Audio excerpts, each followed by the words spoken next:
কৌশাম্বীর সাথে আদ্রিতের প্রেমের আগেই সৌমিতিশার সাথে কী নিয়ে ঝামেলা হয়েছিল জানেন? বিস্তারিত জানতে ভিডিওটি শেষ পর্যন্ত দেখুন।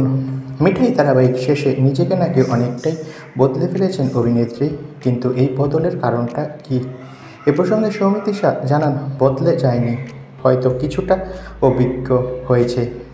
অভিনেত্রী বলেন, যাদের যাদের সাথে আমার সম্পর্ক আছে আমি আজও তাদের শুভাকাঙ্ক্ষী আর সারা জীবন থাকবো, তাই বলে নিজের কাজের উপর থেকে কখনোই ফোকাস সরিয়ে নেব না।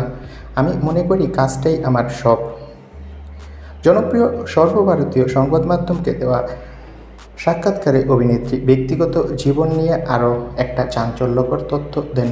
অভিনেত্রী বলেন, অনেকে হয়তো মনে করে আদ্রিত ও কৌশাম্বী সম্পর্কে জড়িয়েছে বলে মিঠাইয়ের সিডি বয়ের সাথে তার ঝামেলা, কিন্তু অভিনেত্রীর স্পষ্ট জবাব, ধারাবাহিক শুরুর কয়েকদিন পরই আদ্রিতের সাথে তার ঝামেলা সূত্রপাত, ঝগড়া হয়, কিন্তু ধারাবাহিকের কারণেই নাকি আদ্রিতের সাথে সুসম্পর্ক বজায় রেখেছিল।